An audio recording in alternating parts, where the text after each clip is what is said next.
Hey there, I'm Mr. Terry, American high school history teacher. Welcome back to another History Teacher X video. All right, we're following up with the Hungary presidential election. Now, at the time of the recording of this, the election is over and Viktor Orbán has conceded, meaning his presidency of the past 16 years is over. And last week I covered our friend Janos from Ironically Living in Europe, his video talking about the election, and it was pretty nuts. But now I was interested in seeing kind of a boots on the ground perspective of what's going on. So I just literally searched Hungary elections, and this YouTuber I've never heard of, but his video, which has only been out a day, has nearly 1 million views. Now I looked up how to say it. It's Caolan Robertson. Now I have no idea who this is. And I like to get a little bit of background information if I can, especially from like reporters. I wouldn't call this real background research, but just like a Gemini search about who Caolan Robertson says this. Caolan Robertson is an Irish-born journalist, filmmaker, and YouTuber known for a dramatic career shift, moving from being a top producer for prominent far-right figures to becoming an award-winning documentary maker and war correspondent. This says in 2019, Robertson publicly broke away from the far-right, describing the movement as cult-like. He began working with Byline TV and Byline Times to expose the very disinformation tactics he once used. All right, well, that's interesting to learn. If anything in there, if you're more, knowledgeable about his background or anything, let me know. But he titled this video, "This is the most important day in Europe right now." So he was down here on election day. Anyway, I thought we'd check this out. I'll put the video link down below. Make sure you're supporting that. Let's see what's up. Look at all the people. Tens of thousands of people walking right through the city center right now of Budapest. And people here are tearing down posters, Orban's posters, which are scattered throughout the city. I've seen a lot of those campaign posters that basically have Peter Magyar, right? Which actually I learned is how you spell and actually say it, not the redneck American version of, the Magyar.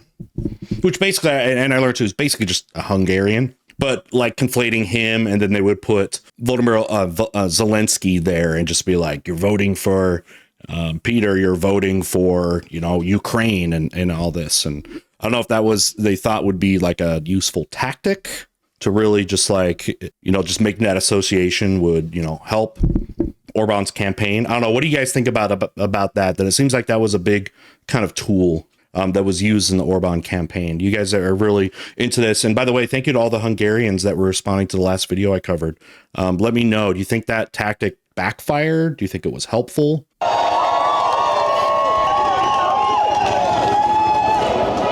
And it's pretty unbelievable to see this. These posters have been everywhere throughout the city since the beginning of the campaign. So this sign is Ruski Kaza. It means Russians go home, because Russian influence has been plaguing politics in this country. And honestly, most of the people that I've spoken to in Budapest are disgusted with the Russian influence that is. That's what I've learned as kind of an outlier for Hungary as compared to so many EU and specifically NATO countries, is how close they were with Russia, when the general EU and NATO sentiment is more anti-Russia. But yeah, it looks like, at least for these people, they were voting on, behalf of trying to separate from the Russian influence. Plagued society here, politics and media. So Budapest looks like a great city, very cool city. We've got to go back to October in 1956 to this exact street. This street. Oh, okay, the revolution. Different. Soviet troops opened fire on civilians. Yeah. Yep. One of the early years of kind of Soviet resistance that we saw in the Cold War. And what we saw is how the Soviet Union was not going to let, these kind of satellite states kind of slip, out from under them and put it down harsh right away, which, happened here and really set that tone. And it's going to be, again, another, 30 years before you actually have successful resistance movements. From Budapest, city of blood and bravery, tragedy and hope, come the first pictures of the battle which has shaken the world. Rolled the tanks in, man. Tanks fought against civilians and army against secret police. But one overriding desire unites the rebel forces, whatever their politics, the desire to get rid of the Russians and to work out their own destiny as a nation. Right.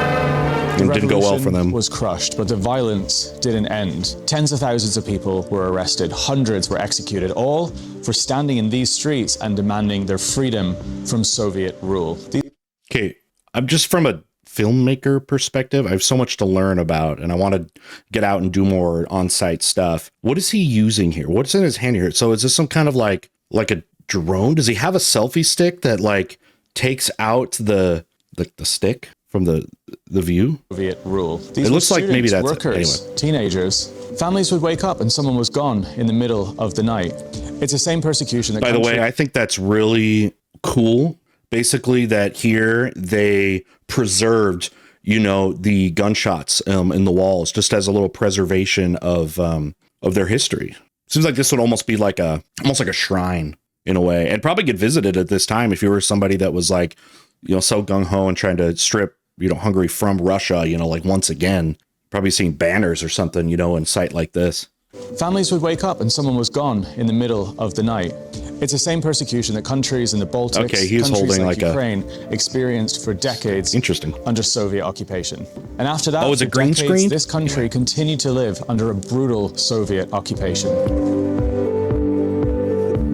So these boots are all that's left from a statue of Stalin that used to tower over the center of Budapest. When was it taken down? Represented Soviet control, a brutal system that ruled every single part of life. And when this, not gonna lie, I think it would be kind of cool if you're in part of some very noble revolution or something, to like tear down the statue of like a dictator, take a piece of it, like get to take the head, like bring it home. Soviet Union collapsed and Hungary gained its independence. They tore it down.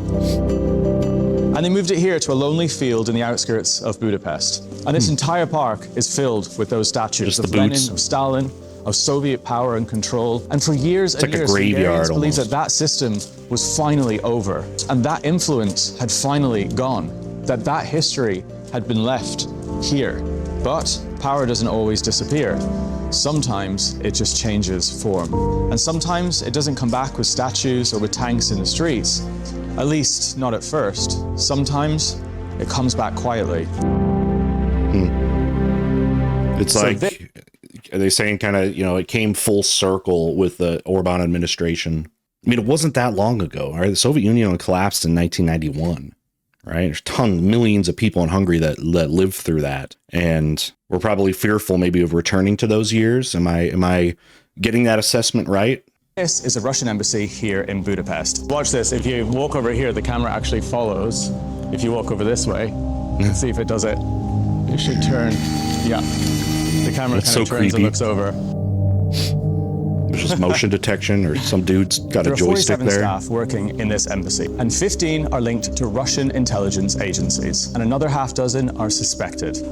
Nearly half of the staff at the Russian embassy in Hungary are linked to intelligence agencies. By the way, famously, the vice president of my country, J.D. Vance, he went during here at the end of the campaign to kind of support Orban, which I don't know what effect that had. If it was positive, if it was negative, it wouldn't have mattered anyways. But even my country, kind of got involved. This city is full of Russian operatives. They stay just down the road at the Kempsey Hotel. They dine at the Nobu restaurant in the city center. They are everywhere. There's even a story where one contact here is saved literally as FSB. So in the building behind me, they're not just diplomats, they're operatives. And these operatives are moving through Budapest quietly. By the way, if you are in opposition to the framing of this video or anything, like I said, I don't know anything about this journalist, and just the real, I don't really have the greatest pulse necessarily on Hungary. I just know I know the historical context and things, but if there's anything that you object to about the framing or the messaging in this, please respectfully put down below. I'd love to learn any type of perspectives out there. None of them are here for a good reason. They've been linked to intelligence operations, hacking scandals, spy and espionage, and even deeply disturbing contacts with extremist groups. So analysts for a long time have warned that Russian intelligence is embedded right here, more than anywhere else in the European Union. The Russian far-right murder of Hungarian police officer, pro-Russian radicalization in the CEE. Next. And deeply disturbing contacts with extremist groups. So analysts for a long time have warned that Russian intelligence is embedded right here, more than anywhere else in the European Union. And none of this is diplomacy. Do we know that? More than anywhere? Maybe they're more welcomed by the Hungarian state, but, do you really know where all the, all the spies are? and it raises very serious concerns and questions about nefarious influence inside a democratic system and whether decisions are being shaped from the outside. And all of this, it forms a pattern of history here in Budapest. There's no tanks here, there's no soldiers in the streets, but power doesn't look like that anymore. It's quiet, it's deniable, and it happens in places like behind me. At one point, Hungary had to fight Soviet control with bullets and with tanks. And now, many fear that it's happening again, just in a different form. I mean, at least with this, there's, you know, some kind of democratic alternative in this sense. I mean, yes, he was leader for 16 years. And from other pieces, I had heard that there was legislation and stuff changed that really gave his political party kind of more power. It seems like that's where the accusations of authoritarianism or like the goal of something that looked more authoritarian, that seems to be where, at least from my perspective, where that kind of draws its roots. But nevertheless, you did see here an election and the opposition won, and the incumbent, he ceded, and looks like there'll be a peaceful transfer of power. By the way, those buildings are immaculate. We have evidence that there is Russian operatives working on media. Who's Mertek Media? Together with the Hungarian media, there are tons of evidence that Russian operation is working on Hungary and with other information tactics and troll farms and everything. How does it actually look and feel like as a presence in a city? What's a troll farm? We have information that they arrived to the Russian embassy in February. So they arrived pretty early on the campaign. So Hungary was one of the countries that used Pegasus spy software against journalists and opposition politicians a few years ago. So they never heard of that. Pegasus, it's a spy software? It seems like the thing you wouldn't advertise. Like if you want spy software, do you want to give it like this certain name and publicize it? Planted a spy software on independent journalist phones to surveil them. And also there's a really good journalist, Szabolcs Panyi. He's a really good journalist, and they started a smear campaign against him in connection with the Péter Szijjártó and Lavrov phone conversation. So he was the journalist who leaked that phone conversation. Hello, Sergey. So no wonder Janos from the Ironically Living in Europe video said that this election had a lot of Watergate vibes. For you guys that know that, you'll kind of see what I'm saying. This is Peter speaking. Yes, Peter. Are you in St. Petersburg? Where are you? I landed in Budapest already. Here in Hungary, this is a very tense campaign. Why is freedom and press freedom so important to you personally? Because what we have now, we have a little bit of hope before the election. I really want to live in a free country. I really want to be part of the EU, but I want to see that something has consequences. Kind of saying that I'm hearing that it's kind of distance Hungary from the rest of, you know, Western Europe, and that a lot of people don't really, you know, like that there. And again, there's probably people that don't want that. I want to see that but if somebody the people steals spoke. Public money, or if somebody's commit a crime, it has consequences. Beautiful. So it's 2 days until election night, and the city is politically on fire right now. There are tens of thousands of people headed right towards the center to a music event. Would you say there's a lot of people who have historically voted for Orban that are now not interested anymore? I think so. There's been scandal after scandal. All these sort of loyal supporters who have been voting for the last few decades. You know, it's been 16 years of Orban being in power. Yeah. If you're Hungarian, does that describe you? Were you once an Orban supporter, and then through his, you know, leadership and whatever scandals and stuff like that, that you voted against him? Let me know below. They don't want it anymore. When did Hungary get its independence from the Soviets? 1989. And That's the big year, man. That was the biggest year when you talk about the end of the Soviet Union. 89 is just when everything was collapsing. It really was. You finally got the successful protests of Poland. You get the Berlin Wall, and just that whole domino effect that just hits it. And within, 18 months, it's over. Orban's party was the youth party at the time. Like, they were the sort of like the radical youth who stood against the sort of like regime.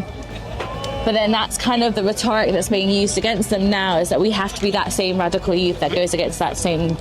You know, I did hear that about the party, that it seemed to be like a very different thing when it was first started than what it eventually, I guess, becomes based on the leadership. And that's evidence to show that people need to realize that political parties do change. They do change their platforms. Why?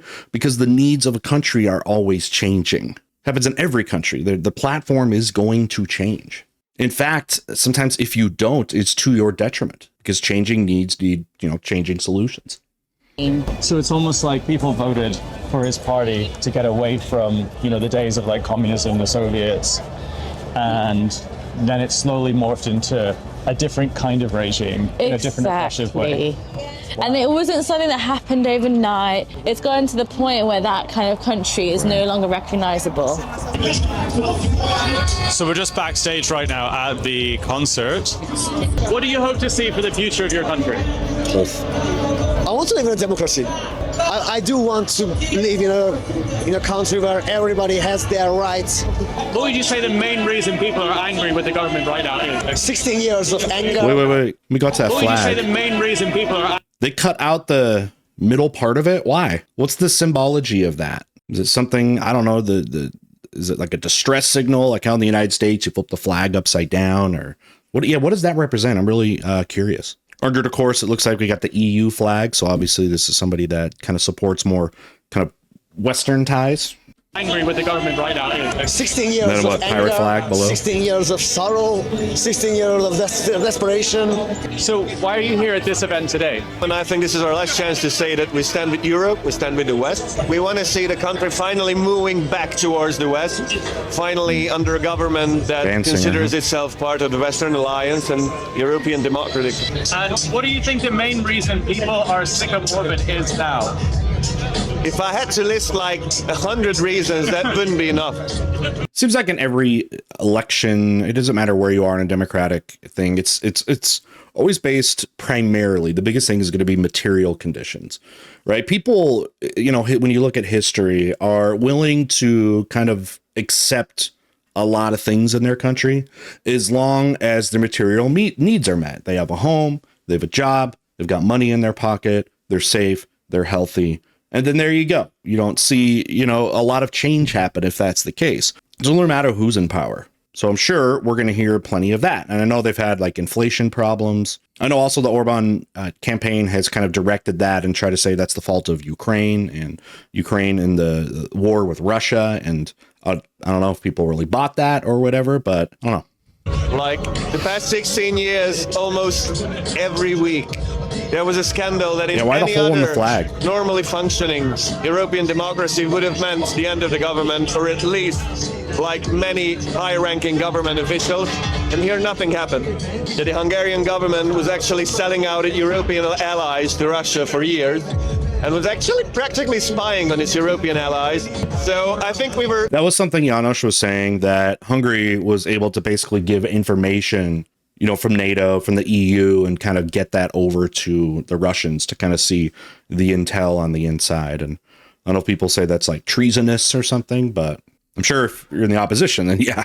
collectively living under some sort of Stockholm syndrome for 16 years.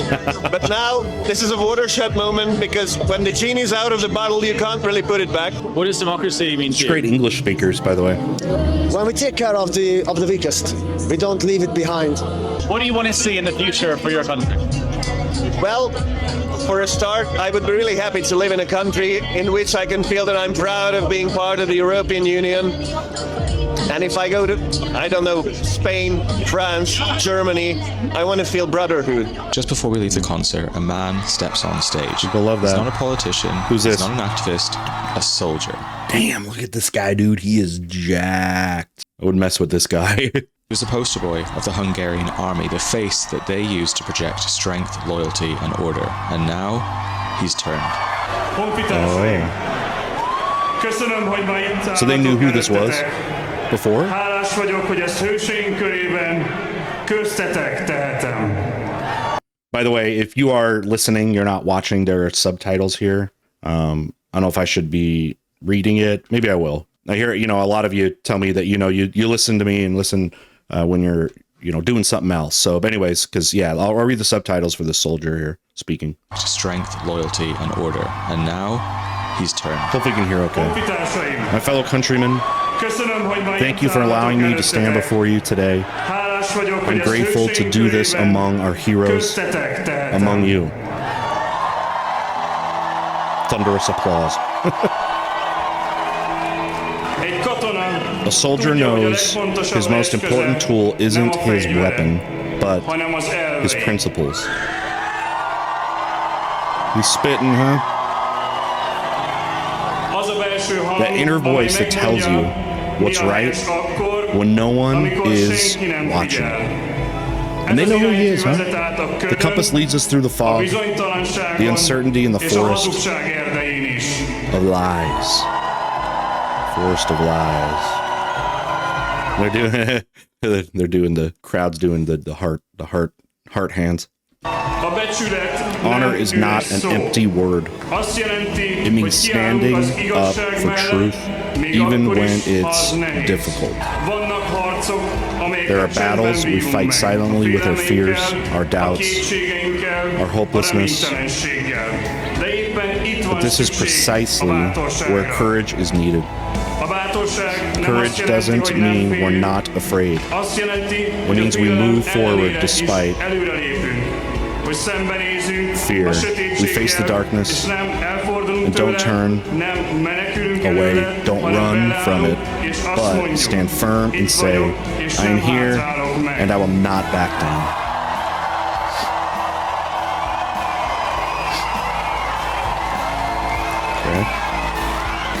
And again, they know who he is, I guess. I stand before you now in uniform, perhaps for the last time. When I swore to protect you with my life, I saw you in my mind's eye. I guess it doesn't really matter if they know who he is or not. They just want to see some soldier. But I don't know. Do they know who he is? And again, maybe it doesn't matter. Thank you. It has been an honor to serve you. 07s.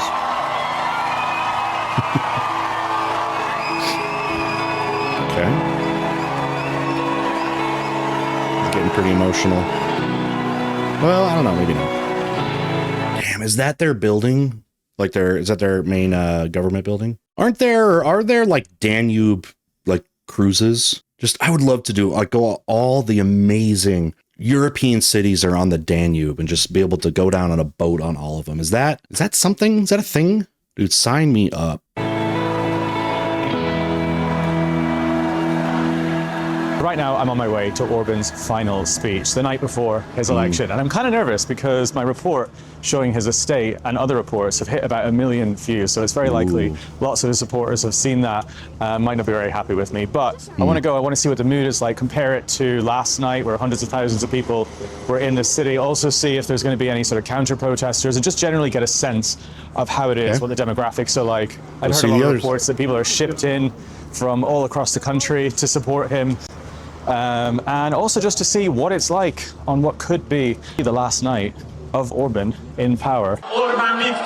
Yeah, I only saw a little bit of what Orban had said, but yeah, he did definitely like try to deflect things, basically saying there are so many powers at hand that, that messed things up. Especially he was talking about the Ukraine war and, the financial issues that gave Hungary. And, people were voting based on that. So, maybe a little deflecting, but I don't know. A lot of people do. Don't most people kind of do that when they concede an election? Now, something I'm interested in, Hungarians. What are the strongest points of supports that people have for Orban? What has he got going for him that has kept him in power and kept him, with significant support for so long? What is that? Is it the nationalism, immigration policies, These are things, of course, I've heard, over the years. Is it that some Hungarians do like the closer ties with Russia? Don't want to be, I don't know, puppets, I guess, of the West. What do you think are the most convincing arguments about him and his platform? All right, so Orban is speaking now, so I'll go ahead and read this for you guys that are just in listen mode. This is the night before the election. 6 months ago, we were the majority in Hungary too. We were just quiet. We were quiet because somehow they scared us. I've also... I've also heard the legend that young people were against us. Don't believe it. Peter Sijarto can't even call his mother without some intelligence. So he's filing a report. Oh, he's throwing the shade. He's got a little Trump in him, huh? Kind of bash him down. Bash down your opponents that way. Make fun of them. So much intelligence, interference, and foreign interest, with the utmost restraint, have been extremely unfair. We suffered from troubles for which we were not responsible. Yet we had to pay the price, and this is extremely unfair. So Orban speaking. Okay, so again, maybe the deflecting I had heard that he was, kind of saying. He's saying about foreign powers and stuff, but it looks like people were voting, accusing each other side of foreign interference. Just depends on which foreign group are you talking about. Right now, and honestly, compared to yesterday, it feels like a funeral. I'm not joking, the difference between the two events is night and day, between tonight and last night. Last night, hundreds of thousands of people, all different age groups, all around Hungary, gathered here in this city. There's a few thousand people here at top. Some people are actually leaving right now, mid-Orban's speech from the audience. And there's basically no energy. Dude, I think it's really creepy when you hold up these, torches. It looks like you're about to burn the witches down, or you're heading to go track down Dracula or something. Maybe I'm being lame. I mean, just looking at the pictures, I mean, definitely see older people, out here, kind of 40s and up, I would say. Around there. This is the capital of Hungary, and this is the Prime Minister the night before the vote. So I just got the full transcript for Orban's speech tonight, and honestly, the whole thing reads like someone blaming everyone else for their problems. And the point of a final speech tonight is to rally up your support base and get them going to the polls tomorrow, excited to vote for you. It kind of sounds like, from the tone, he just clipped stuff, so I don't know if there's a lot more context to it, but almost like softening the fall that it seems to be expecting. If they just saw what the numbers were like, what the support was like. And again, you make the fall a little bit softer when you can kind of deflect and give other reasons for it. Now, a question I have right now is, I don't know how the Hungarian constitution works with terms and stuff, but he could come back, right, and run in the next election, I assume. And this, honestly, does the opposite. It's a list of blame to everyone around him. Let's just have a look at some of these quotes, honestly. Okay. We're not to blame for the fact that the war in Ukraine blocked the entire European economy, including Hungary's, yet we still had to pay the price. And that is profoundly unjust. But how much has that affected the elections of these other places? Not nearly to this fact. Viktor Orbán is blaming the fact that he has run the economy into the ground on aid to Ukraine, when in fact it's because he and his friends have enriched themselves with crony contracts and corruption. We've read this in the headlines, and enriched himself. Just look at the estate that I flew a drone over the other day. Just look at his childhood friend who's now a billionaire. This is where the money's gone, but in his words, it's gone to Ukraine. Again, blaming everybody else. In this campaign, we've had to get used to an unprecedented scale of foreign influence. That's actually true in some ways, because Orban has allowed Russian intelligence officials to roam freely here in Hungary. So he's saying it's just not the right type of foreign operatives. Or is he saying that indeed Russia did kind of sabotage this? Maybe unintentionally. It seems like Putin and Russian government would want to see Orban, who they're very close with, but maybe the Russians played their hand too heavy. It became too obvious. Which way is it? To help prop up his campaign. That would roam freely here in Hungary to help prop up his campaign. That was him, and that was Russia. That wasn't anybody else. But anyway, let's move on to another quote. This one is about the foreign minister. Peter can't even call his mother without some intelligence service making a report about it. What he's referencing here is the fact that the foreign minister of Hungary called up the foreign minister of Russia and gave him state secrets about the EU, about sanctions to Ukraine. It was an absolute scandal and should never have been allowed to happen. Now, by the way, something I have heard, I heard it from someone else I was talking to, just someone who's been watching content, that it wasn't, the people weren't even necessarily like super excited about Peter, because he actually had come from Orban's party. Like, they didn't, love it, that he's actually maybe a little bit closer to Orban than people would like. But it's this like, lesser of evils 2 thing. Does he have like the real support, or is this more a vote against Orban rather than it is for Peter Magyar? For you guys involved in that, what do you guys think? What do you think is more accurate? What do you all think about this, about his sort of assessment in the days, in and around the election? What do you think about the results? I asked you guys plenty of questions about what you think about this. Love to hear what you got down in the comments. What do you think I should still know about the situation in Hungary? Let me know down below. All right, we'll see you next time.